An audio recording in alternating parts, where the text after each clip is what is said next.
ताई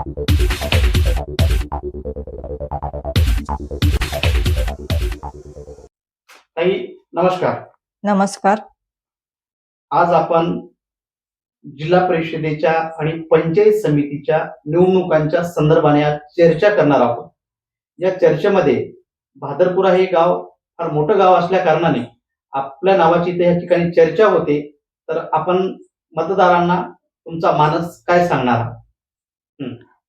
सर्वप्रथम कैलासवासी हरिहरराव भोशीकर साहेब यांना व तसेच केशवराव धोंडगे साहेब यांना माझे विनम्र अभिवादन आहे. तसेच मी तालुका अध्यक्ष राष्ट्रवादी काँग्रेस पक्षाची अध्यक्ष असून मी राष्ट्रवादी काँग्रेस पक्षाच्या माध्यमातून समाज कार्य करते. तसेच मी उमेद अभियान अंतर्गत मी महिलांच्या गटामार्फत मी महिलांपर्यंत पोहोचून महिलांच्या अडीअडचणी बघून त्या अडीअडचणी दूर करण्याचा प्रयत्न करून त्यांच्याशी संवाद करते. ताई तुम्ही महिलांचं काम करताय, महिलांच्या सुखदुःखामध्ये सहभागी होताय, महिलांसोबत राहताय. भादरपुरा एक एवढं मोठं गाव असून एक गण आहे. पंचायत समितीच्या निवडणुका लागल्या. तुम्हाला पंचायत समितीची निवडणूक का लढवावी वाटते आणि कशासाठी लढवताय तुम्ही? पंचायत समितीची निवडणूक लढवण्याचे कारण मी फक्त हे भादरपुरापर्यंत सीमित न राहता मी तालुकापर्यंत मी माझी समाज कार्यातून मी त्या महिलांचं अडचणी दूर कराव्यात आणि माझ्या कार्यातून सर्वांना सर्वांच्या अडीअडचणी लक्षात घेऊन मी त्यांचा विकास करावा.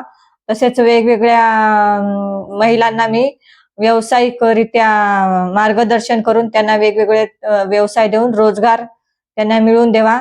हे फक्त माझ्या भादरपुरा गावा इथपर्यंत सीमित न राहता मी तालुक्यातून सर्व सर्कलमधून भादरपुऱ्यातून सर्वांना मी माझ्या मदतीतून त्यांचं काम करेन. ताई निवडणुकीत तुमचं काम आहे, तुम्ही महिलांसाठी विकासाबद्दल तुम्ही चर्चा करता, एक सुशिक्षित तुम्ही महिला आहात, ग्रॅज्युएट आहात. तर ताई निवडणुका म्हणले की राजकीय पक्ष आला, तुम्ही राष्ट्रवादी काँग्रेस पक्षाचं महिला आघाडीचं काम करताय. तर माननीय आमदार प्रताप पाटील चिखलीकर साहेब यांच्यासोबत काही चर्चा झाली का, किंवा त्याने तिकिटाबद्दल काय तुमचं तसं बोलणं झालेलं आहे का? माझ्या समाज कार्यावर विश्वास ठेवून माननीय आमदार साहेब हे मला तिकीट देतीलच अशी मी आशा करते. ताई आमदार प्रताप पाटील चिखलीकर यांच्याकडे आपण तिकिटाची मागणी राष्ट्रवादी काँग्रेस पार्टीकडे करताय. आपलं समाजामध्ये काम आहे. पंचायत समिती गणातून तुम्ही निवडणूक लढवण्याची तयारी दर्शवलेली आहे. तर नेमके असे महिलांचे कोणते प्रश्न तुमच्या डोळ्याच्या समोर आहेत की ते प्रश्न घेऊन तुम्ही निवडणूक लढणार आहात? महिलांचे प्रश्न म्हणजे रोजगार, व्यवसाय यावर महिलांचे जास्तीत जास्त प्रश्न असतात की गावामध्ये कुठला तरी व्यवसाय सुरू व्हावा आणि त्यामधून महिलांना रोजगार मिळावा. या माध्यमातून त्यांची मी मदत करावी यासाठी मी प्रताप पाटील चिखलीकर साहेबांना या सर्व महिलांची अडचण दूर करावी अशी मी मागणी करते. ताई पंचायत समितीचा तुम्ही सदस्य होण्यासाठी तुम्ही निवडणूक लढवत आहात आणि भादरपुरा गणातून तुम्ही ती तयारी करत आहात. तर पंचायत समितीच्या स्तरावर महिलांच्या कुठल्या अडचणीला तुम्ही तिथं वाचा फोडणार आहात, किंवा कोणते प्रश्न घेऊन तुम्ही सभागृहामध्ये निवडून आलात तर तुम्ही त्या प्रश्नाला तुम्ही न्याय देणार आहात? माननीय आमदार साहेब चिखलीकर साहेबांना मी जे गरीब गरजू लहान बालक या व्यवसाय विषयी मजुरीसाठी जे महिलांना गरज आहे त्या सर्वांचा आवाज मला पंचायत समिती गण मध्ये आवाज होऊन हे मी सुशिक्षित आहे, माझं ग्रॅज्युएशन झालेलं आहे. त्यांच्या ज्या तोडक्या मोडक्या भाषेचे जे काही उत्तर आहेत ते उत्तरचे प्रश्नाचे उत्तर मिळवण्यासाठी मी तिथे माझा आवाज बरोबर आहे. तरी भादरपुरा गणामध्ये राष्ट्रवादीचे नेते ॲडव्होकेट मुक्तेश्वर धोंडगे आहेत आणि ते प्रताप पाटील यांचे निकटवर्तीय आहेत, विश्वासू कार्यकर्ते, विश्वासू नेते म्हणून त्यांचं ओळख आहे. तर तुम्हाला असं वाटतंय का तुमच्या तिकिटासाठी मुक्तेश्वर भाऊ धोंडगे हे मदत करतील किंवा तिकीट मिळवून देण्यासाठी प्रयत्नशील राहतील? काय मत आहे आपलं? हो, राष्ट्रवादी काँग्रेस पक्षाचे नेते आपले भादरपुरामधील मुक्तेश्वरभाऊ धोंडगे असून त्यांच्या गेले 5 वर्षाखाली आम्ही गणातून त्यांचं निवडणूक लढवलेली आहे आणि त्याच्यानंतर आमचे संपर्कही चांगले असल्याने त्यांनी आम्हाला नक्कीच मदत करतील. तिकीट मिळवून देण्यासाठी प्रयत्न करतील ते. हो, करतील. तिकीट मिळवून देण्यासाठी प्रयत्न करतील. कारण त्यांनी आमचे कामं बघितलेले आहेत. त्यांना आमच्या समाजकार्यावर विश्वासही आहे. त्यामुळे नक्कीच तिकीट मिळवण्यास मदत तुम्ही देतील. दोघं गावकरी म्हणून ते पार्टीला पण तुमच्याबद्दल माहिती देतील असं वाटतं हो, तुम्हाला? देतील. ताई, तुम्ही गृहिणी होतात, बचत गटाचं काम करायचं, सामाजिक क्षेत्रामध्ये होतात. तर राष्ट्रवादी काँग्रेस पार्टीकडं किंवा राजकीय पक्षामध्ये येण्याचं तुमचं कसं पाऊल वळालं आणि तुम्हाला इथपर्यंतच्या या तालुका अध्यक्षाच्या प्रभावामध्ये कोण आणलं? काय सांगाल तुम्ही याच्याबद्दल? माझ्या समाज कार्याला पाहून कैलासवासी हरिहरराव भोशीकर साहेब यांनी मला महिला तालुका अध्यक्ष पद दिलेले असून आपलं ग्रामपंचायत भादरपुरा इथे मला मातोश्री अहिल्याबाई होळकर यांचा पुरस्कार देखील मिळालेला आहे. मातोश्री अहिल्याबाई होळकर होळकर. पुरस्कार जो आहे तो कुठल्या क्षेत्रामध्ये मिळाला आणि तो कुठल्या- सामाजिक क्षेत्रामध्ये. सामाजिक राज्य स्तरावरचा पुरस्कार आहे, विभागीय स्तरावरचा आहे? तो पुरस्कार कुठं कुण्या ठिकाणी दिला? राज्यस्तरीय अहिल्याबाई होळकर हा पुरस्कार मला मिळालेला आहे माझ्या समाज कार्याला पाहून.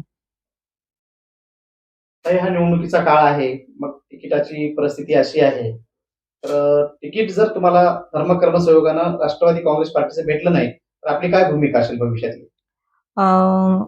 माननीय आमदार साहेबांनी जर तिकीट समज मला न देता दुसऱ्याला दिले असेल तरी अगोदर जशी मी राष्ट्रवादी काँग्रेस पक्षाचे काम करते तसेच पुढेही जाऊन करेल. म्हणजे तिकीट जर दिलं तरच तुम्हाला निवडणूक लढवायची का? हो, तिकीट दिलं तर लढवायचे तर आहेच, पण तिकीट समज नाही बी मिळालं तरी मी माझे समाजकार्य ज्या करीन उमेदवाराला राहील तिकीट दिलं त्याचं काम तुम्ही करणार. भादरपुरा जिल्हा परिषद अंतर्गत भादरपुरा पंचायत समिती गणामध्ये निवडणूक लढवण्यासाठी अनेकांची भाऊगर्दी सुरू झालेली आहे. भादरपुरा हे गाव तसं क्रांतिकारी गाव. भादरपुरा या गावाने स्वर्गीय केशवरावजी धोंडगे साहेब यांच्यासारखे हुशार, बहादर आणि विधानसभा गाजवून सोडणारे या ठिकाणावरून आमदार आणि खासदार लोकसभेमध्ये आणि महाराष्ट्राच्या विधानसभेमध्ये पाठवलेले हे गाव. या गावाचा इतिहास पाहता बहुसंख्य समाज असणारा गाव, सर्व गुणागोविंदाने नांदणारी इथली जनता. परंतु राजकारणाच्या मातीचा एक वेगळाच सुगंध या गावाच्या संपूर्ण तरुणाईमध्ये लोकशाहीचा उत्सव साजरा करण्याची परंपरा. तशाच परंपरेला साजेसं काम करणाऱ्या मायाताई सुनील तोडके या मागासवर्गीय समाजातून काम करतात, परंतु त्या बचत गट असतील, महिलांचे उद्योग असतील, महिलांची साखळी सिस्टीम असेल, महिलांची एक चैन असेल, हे त्यांनी मायेनं जिव्हाळ्यानं जोडण्याचं जपण्याचं एक सुंदर असं काम केलेलं आहे. त्याच माध्यमातून त्यांनी काम करत असताना एक एक एक हार ओवल्यासारखा, पोत ओवल्यासारखा, मणी ओवल्यासारखा या ठिकाणी त्यांनी मनोभावे, प्रेमाने, आपुलकीने, नात्याने या ठिकाणी माणूस माणसाला जोडण्याचं त्यांनी काम केलेलं आहे. त्याच कामाची पावती म्हणून या जिल्ह्याच्या राजकारणामध्ये स्वर्गीय हरिहररावजी भोशीकर साहेब यांचं नाव आवर्जून घेतलं जातं. त्यांच्याच तालमीमध्ये मायाताई तोडके यांनी राष्ट्रवादी काँग्रेस पार्टी अजित पवारांच्या गटाच्या माध्यमातून राजकीय पाऊल टाकत मजल दर मजल करत राष्ट्रवादी काँग्रेस पार्टीच्या महिला अध्यक्ष म्हणून त्यांनी काम केलेलं आहे. त्यांच्या कामाला, त्यांच्या कार्याला आता जवळपास 1 वर्ष पूर्ण होत आलेले आहेत, 1 वर्ष झालेलं आहे. सामाजिक आणि राजकीय पाऊल टाकत असताना मायाताई तोडके यांनी मागे न फिरून बघता आपला गाव, आपला समाज, आपला परिसर, आपला गण, आपला गट हे विकसित करण्यासाठी त्यांनी अनेक धाडसी निर्णय घेऊन महिलांची साखळी जोडून महिलांना सक्षमपणे या ठिकाणी उभं केलेलं आहे. या जोरावर समाज मनामध्ये आता एकच नाव मायाताई तोडके हे समोर येत आहे. मायाताई तोडके यांनी पंचायत समितीची निवडणूक लढवावी असं त्यांनी या ठिकाणी दाखवून दिलेलं आहे. निश्चितच मायाताई तोडके या ठिकाणचे लोहा कंधार विधानसभेचे आमदार प्रतापराव पाटील चिखलीकर यांच्यावर त्यांचा पूर्ण विश्वास आहे. त्यांनी या ठिकाणावरनं त्यांच्या सामाजिक कार्याची दखल घेऊन अहिल्याबाई होळकर हा त्यांना पुरस्कार मिळालेला असताना सामाजिक क्षेत्रामध्ये त्यांनी या ठिकाणी असंही नमूद केलं, आता मीडियाशी बोलताना की सांगितलं, जर प्रताप पाटील चिखलीकर यांनी मला जर राष्ट्रवादी काँग्रेस पार्टीचं घड्याळ या निशाणीचं तिकीट भादरपुरा गणातून दिलं तर निश्चितच माझा विजय आहे आणि तो विजय कोणीच रोखणार नाही. यापुढे जाऊन त्यांनी त्या पक्षाची कार्यकर्ता म्हणून, त्या महिला आघाडीची एक नेत्या म्हणून त्यांनी पक्षाशी बांधिलकी ठेवताना असंही सांगितलं की जर राष्ट्रवादी काँग्रेस पार्टीनं माझ्यापेक्षा एका विनिंग कॅन्डिडेटला, माझ्यापेक्षा सरस असणाऱ्या कॅन्डिडेटला जर तिकीट दिलं तर निश्चितच मी पूर्वीप्रमाणे मी स्वतः उमेदवार समजून त्या उमेदवाराला निवडून आणण्यासाठी काम करेल आणि पार्टीचा या ठिकाणी विजय केल्याशिवाय राहणार नाही, असं त्यांनी मीडियाशी सांगितलं. मी स्टार भारत न्यूजसाठी राजरत्न गायकवाड, नांदेड.